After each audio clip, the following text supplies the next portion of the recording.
What's going on, guys? This is Rob. If you guys enjoy my content, make sure you hit the subscribe button and make sure you hit that little bell so you never miss out on my sexy voice.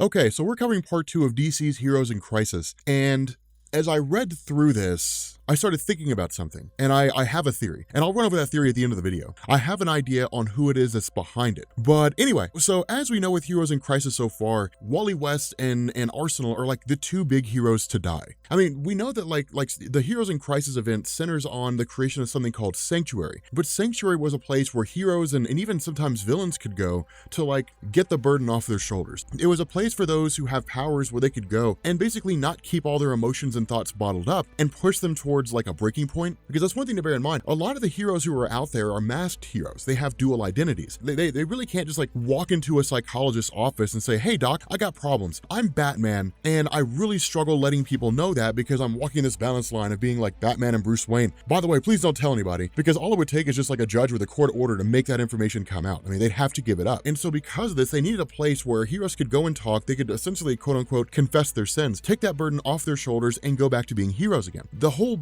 basis behind this was that someone somewhere went into Sanctuary and just killed a whole bunch of heroes, most of whom we hadn't even heard of, but a couple of big names were in there. You know, again, the death of Wally, the death of Red Arrow, of Arsenal, that was pretty big stuff. And so this picking up with Poison Ivy is intriguing here because Poison Ivy isn't so much a tried and true villain anymore as she is like kind of an anti-hero almost, that she's almost kind of reforming herself, you know, kind of going back to being a hero, so to speak, or at least becoming a hero, so to speak. And it's kind of a cool thing because you end up having Harley Quinn who jumps in the middle of all this. Now, this is very easy to write off, but it's actually very, very important because what this tells us is Harley Quinn was not supposed to be there, that she was at Sanctuary. We know that from the very first issue, she was at Sanctuary, but she wasn't supposed to be there. That because of the fact that she is in love, that her and Poison Ivy are a thing together, that she essentially just kind of snuck along. Not only that, we're not even really told how people are supposed to be there, that Poison Ivy's there, but we're not really told if you have to be invited or anything along those lines. Now, we'll also get another part of this puzzle, and Harley Quinn will kind of reveal how it was that Poison Ivy got there. But what ends up happening is Harley Quinn is essentially like, the way this is written, there are two things going on. One, Booster Gold did it.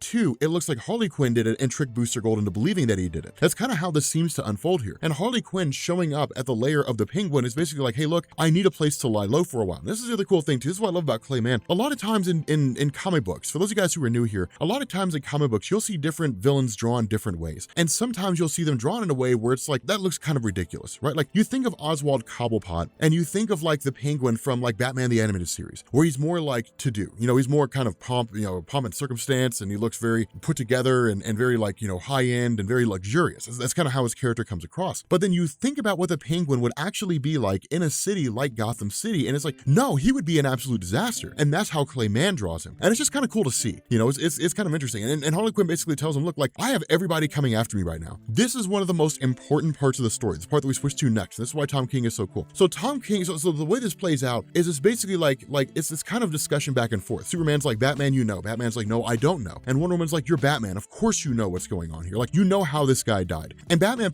you know, picked it up right off the bat. You know, you have this guy with indestructible skin. And the whole stance is, well, somebody put something in his mouth. I mean, if he's basically like Luke Cage, you can't really pierce his skin. Then somebody put something in his mouth and made him swallow it. And that's what ended up killing him. And it's kind of crazy because Batman figuring this out so fast, you know, leads to Superman and Wonder Woman asking questions of Batman himself. Like, you're the guy who prepares for everything. You're the guy who always has an ace up his sleeve. You're the guy who's always got secrets. Like, you use this place, like you can't tell us otherwise. You use this place to spy on people. Like, sure, this was a place where various people could go and they could seek out refuge and they could spill their darkest secrets so they wouldn't have to carry those around. But you built a back door so you could watch them, so you could see what it was that they do. Now, this is really like Superman and Wonder Woman just kind of throwing things out there and really like speculating more so than anything else. But it makes sense that Batman would do that. That was the whole basis of Tower of Babel. Tower of Babel established that Batman had these protocols on how to take down each member of the Justice League that he never told anybody about. The entire Justice League felt betrayed by Batman. And it's like these offhanded remarks. Well, no, you probably got like kryptonite in your bat belt or something like that. And Batman's like, that's ridiculous. Of course I don't. It's these cool little exchanges, because what this does is it throws into sharp relief the idea that the Justice League doesn't fully trust Batman. But then we actually end up finding out Batman himself went to Sanctuary. Batman goes and sits down in the chair. And see this, God, Tom King, man, it's 9 panels long. And it tells you so much about Batman, right? Like he sits down in the chair and he says, I've trained partners to work with me and they've become my family. And then some of them have died. And that's it. That's all you get. And he just sits there and then he breaks down and cries and he says, I'm sorry. And it's just like, holy shit, It's one of the coolest things about, like, people who love Batman will tell you it's one of the coolest things about Batman. And maybe you have to be a Batman fan to really be able to grasp it, but it's like, this is the guy who never tells anybody anything. It's like this incredibly human side of Batman that you never get to see. But from this point forward, we pick up with Booster Gold. Now, Booster Gold is one of those guys who's as much goofy as anything else. Like, he's as much kind of a hassle as anything else. Because remember, he's basically a fraud, right? Like, he's a guy that never did anything with his life. He got time travel powers or time travel technology, jumped back to the 20th century and is like, yeah, in my time, I'm a hero. I'm Booster Gold. And just kind of like hoodwinked his way onto being part of like Justice League International and so on and so forth. But he's a guy who's more apt to screw things up than he is to do things right. And so we're actually going to kind of take things out of order a little bit, because what you end up doing is kind of jumping back and forth between Harley Quinn and Booster. We're actually going to kind of clear this up because the two are separate and they don't really cross over here. But what ends up happening is Booster sits around and says, okay, so like, I'm probably the one who did this. Harley Quinn tells me I'm the one who did this, and I'm pretty sure I'm the one who did this. So I'm not really going to tell anybody that I'm the one who did this, but I'm going to solve the crime so that once people find out that I did it, well, I'm also the guy who solved everything. So they'll just say, hey, 6 in one hand, half dozen in the other, and we'll go ahead and let it go. That's how Booster, that's like a classic Booster Gold thing. I screwed up really bad here, but I fixed what I screwed up. So that means everybody will forget that I screwed up in the first place.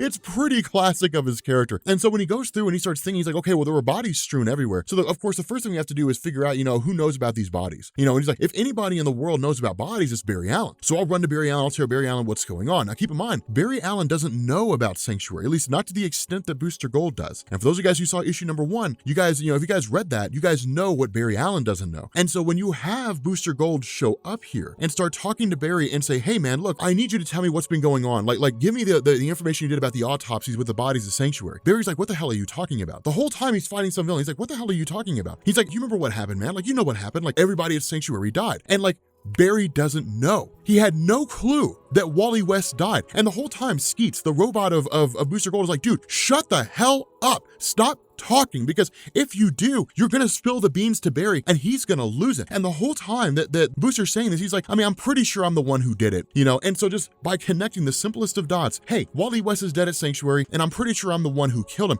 Barry races off. Like he's out in the time it takes for Booster to finish a sentence. Barry is there and back again. And he even asks, he's like, how long do you think it'll take him to analyze the bodies and get back? He's like, well, considering he's the fastest man alive, probably pretty quickly. And Barry comes running in with the wrath of God and just punches the hell out of Booster Gold while he's crying and just screaming, what did you do? It's so cool. This is why I love Tom King. Tom King's amazing at writing heroes. And when he writes this, it's like it's the super emotional Barry Allen, because he basically had the beans spilled on him by a guy who didn't fully grasp the reality of the situation, who's just kind of flying by the seat of his pants being a superhero, and really seems to be very cavalier about throwing that information out there to Barry, which is kind of surprising considering how much Booster Gold knows about Barry. And so when that information's thrown out there, Barry is an emotional wreck and absolutely loses it. And who the hell knows what'll happen after this? And so picking up with Harley Quinn in turn is playing Go Fish with a penguin, which it's Harley Quinn. Nobody ever said she was sane. So Harley Quinn's playing Go Fish with a penguin.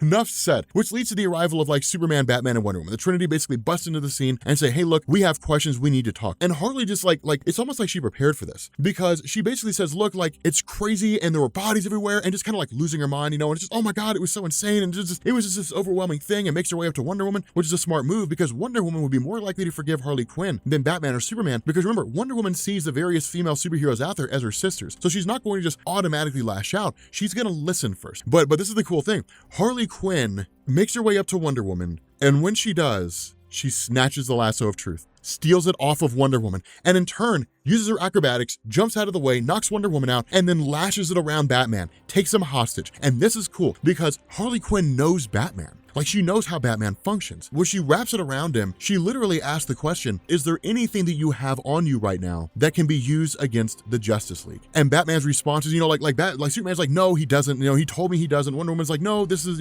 nobody wants to believe it. Batman's response, there's kryptonite in my bat belt. It's in the third pouch on the left, and it's in a lead container. Bam. Batman's a liar. Lied to Superman right to his face. And Wonder Woman had to have suspected it, because she's not in denial. She's not like, oh my God, really? Did you do this? She's just kind of like, Batman, yet again. More lies, more trickery from the Dark Knight. And in turn, like, she grabs the kryptonite, breaks it out, uses it as a way to distract Superman, and just races off, and she's gone. Wonder Woman in turn, of course, turns to Superman, turns to Batman to tend to him to make sure they're okay, because she would take the more logical stance and say, there'll be time to catch up to her later, which gives Harley Quinn the out that she needs. But this is yet another instance where Batman is lying to the Justice League, lying to his friends, the same thing as always. Batman lying, Batman being deceitful, and Superman kind of brushes it off in the moment, but it's also one of these things where it's like, I guess it's kind of expected, but like the statements he makes here, it's like, man, she's good, she's as good as you are, Batman. She's as good as you at tricking people, lying to people. It's kind of crazy because Wonder Woman's just like, this is not the time for this. This is not the time to get into a pissing contest and to argue and bicker and so on and so forth. And then suddenly Superman picks up on what's going on, that Barry Allen has Booster Gold, that Barry Allen has taken Booster Gold, which means Barry Allen now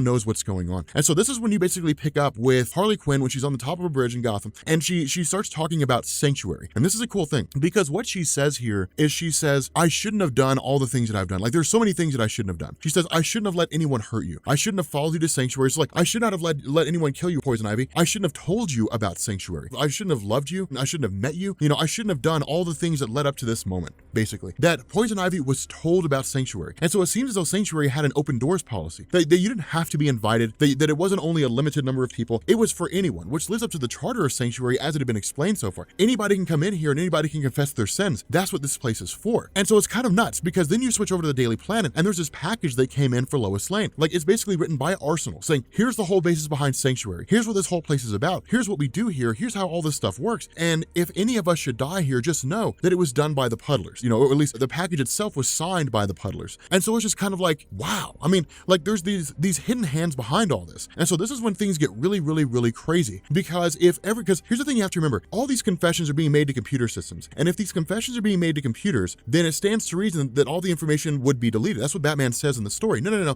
This whole thing is there. People confess their sins. In 24 hours, it's deleted. So you can say anything you want to. What you'd have here is you have Superman who sits down and says, I'm Superman. I'm Clark Kent. I was raised as the Kents in Smallville, and then I learned my own history. I learned the fact that I come from Krypton, that in the presence of a yellow sun, that I have what amount to basically godly powers, and that I lead a dual identity. Sometimes I don't really know who I am. Sometimes I don't know if I'm really Clark Kent or if I'm really Superman. And that's why I made the identities so similar to each other by just taking off these glasses and putting them back on, because if I made them too extreme, I would get lost in my identities. I wouldn't know who I actually was. But it's something that he fears. It's something that he's afraid of, that he'll lose his way. But Superman just confessed his identity to a recording device that could very well have been infiltrated and could very well have been taken over. Now, to what happens with this recording device, I have no real idea. I mean, it'll probably come out that their identities are revealed to the world and so on and so forth. But in terms of who it was that killed everyone, in reality, if I'm a betting man, I would say this is being done by Psycho Pirate. Because from what we gather, we don't know what happened to Psycho Pirate. I mean, we know, but we don't really know. The last time we saw Psycho Pirate was during Tom King's Batman run in the I Am Suicide story, and like Psycho Pirate was serving alongside Bane, and then Psycho Pirate was taken by Batman in order to undo the damage that was done to Gotham Girl. But then, like, that's it. Like as far as we're aware, I mean, he wasn't killed. He's not dead. He's just out there somewhere. And it's entirely possible that if Batman sits down and Batman says, let's create Sanctuary, then Batman would have to answer the question, what do we do with those who don't want to talk? Like those who come here, but then they get hesitant and they walk away. How do we get them to talk? And Psycho Pirate can do that. He manipulates the emotions of others. But it makes perfect sense to me that Psycho Pirate is the man standing on the other side of these recording devices. The recording devices are just recording devices. But who knows? But like, I feel like Psycho Pirate would have a hand in all this. That he would be what amounts to the therapist, the person manipulating, emotionally manipulating people into letting all their emotions out. Either that or it would be like Psycho Pirate and Hugo Strange, who were like, Hugo Strange is in the shadows behind the scene manipulating Psycho Pirate or controlling Psycho Pirate, telling him what to do. Psycho Pirate does that and no one knows that Hugo Strange is behind it all. There's a lot of things that could be going on here. And the only reason why I even think about Hugo Strange is I think about that old story from Batman, the old Steve Englehart run, which they did in Batman the Animated Series, where Hugo Strange was basically learning people's like darkest secrets and then blackmailing them and like paying him money or doing him political favors. Again, there's any number of things that could go on here. But I'm excited. Like, that's one of the coolest things. I'm so excited to see where this goes. And I'm so hyped to see what happens with this. But with that being said, guys, we're going to bring this video to an end. If you are new here to Comics Explained, make sure you guys hit the sub button to become part of the Rob Corps. If you guys enjoyed this video, make sure you drop a like. And I will catch you all later. Peace.